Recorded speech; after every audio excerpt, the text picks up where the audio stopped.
السلام علیکم ورحمۃ اللہ وبرکاتہ۔ امید ہے کہ آپ حضرات خیر و عافیت سے ہوں گے۔ ناظرین، آج کی ویڈیو میں ایک بڑا سرپرائز دینے چلے ہیں۔ پہلے آپ شان صحابہ پر تحریر اور پوسٹ دیکھتے تھے صرف اہل سنت عوام اور علماء کے اکاؤنٹس پر، لیکن آج ہم دکھاتے ہیں شیعہ اسکالر کے اکاؤنٹ سے حضرت عثمان ابن عفان رضی اللہ تعالیٰ عنہ کی شان۔ دوستو، آپ سکرین پر دیکھ رہے ہیں ندیم رضوی صاحب نے پوسٹ کی ہے۔ سب سے پہلے تو انہوں نے جو عنوان دیا بہت کمال کا ہے، بیت رضوان و مظلوم و شہید مدینہ۔ بہت کمال کا انہوں نے عنوان دیا ہے۔ بیت رضوان اسلام کی تاریخ کا ایک نہایت اہم واقعہ ہے۔ یہ بیت نبی کریم صلی اللہ علیہ وسلم کے ہاتھ پر صحابہ اکرام نے اس وقت کی جب یہ خبر پھیلی کہ حضرت عثمان رضی اللہ تعالیٰ عنہ کو مکہ میں شہید کر دیا گیا۔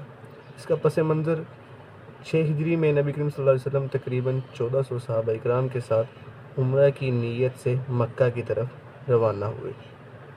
قریش نے مسلمانوں کو مکہ میں داخل ہونے سے روک دیا۔ مذاکرات کے لیے حضرت عثمان رضی اللہ تعالیٰ عنہ کو مکہ بھیجا گیا۔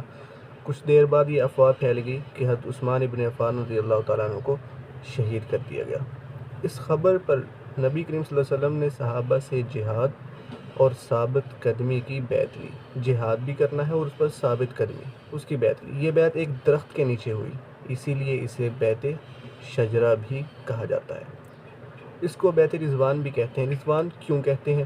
اللہ تعالیٰ نے اس بیعت میں شریک صحابہ سے اپنی رضا اور خوشنودی کا اعلان فرمایا۔ قرآن مجید میں ارشاد فرمایا، لقد رضی اللہ عن المؤمنین اذ یبایعونک تحت الشجرہ، یقیناً اللہ مومنوں سے راضی ہو گیا جب وہ درخت کے نیچے آپ سے بیعت کر رہے تھے۔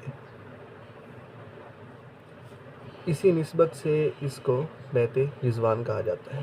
اہم نکات، مقام کیا ہے اس کا؟ حدیبیہ، مکہ کے قریب جہاں پہ یہ بیعت ہوئی تھی، مقام کا نام حدیبیہ جو مکہ کے قریب ہے۔ سن 6 ہجری 628 عیسوی، شرکاء تقریباً 1400 صحابہ اکرام۔ اس کا مقصد کیا تھا؟ نبی کریم صلی اللہ علیہ وسلم کی حمایت اور ضرورت پڑنے پر قریش سے لڑنے کا عہد۔ نتیجہ بعد میں معلوم ہوا کہ حضرت عثمان شہید نہیں ہوئے تھے اور پھر صلح حدیبیہ طے پائی۔ افواہ یہ پھیلی تھی کہ حضرت عثمان رضی اللہ تعالیٰ عنہ کو شہید کر دیا گیا اور آپ صلی اللہ علیہ وسلم نے بیعت لے لی صحابہ سے کہ اگر انہوں نے عثمان کو شہید کیا تو ہم بدلے میں جہاد کریں گے، بدلہ لیں گے عثمان کے خون کا۔ لیکن پھر بعد میں پتہ چل گیا کہ حضرت عثمان رضی اللہ تعالیٰ عنہ کو شہید نہیں کیا گیا۔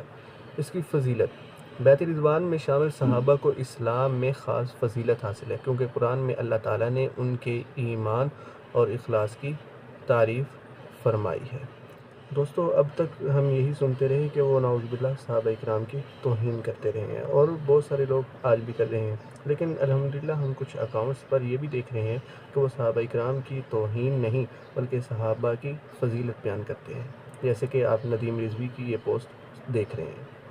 دوستو، ہماری ویڈیو اچھی لگی تو ہماری ویڈیو کو لائک کریں، شیئر کریں، ہمارے چینل کو سبسکرائب کریں اور اپنی رائے کا اظہار کمنٹس میں ضرور کیجیے۔ ملتے ہیں اگلی ویڈیو میں، تب تک کے لیے اللہ حافظ۔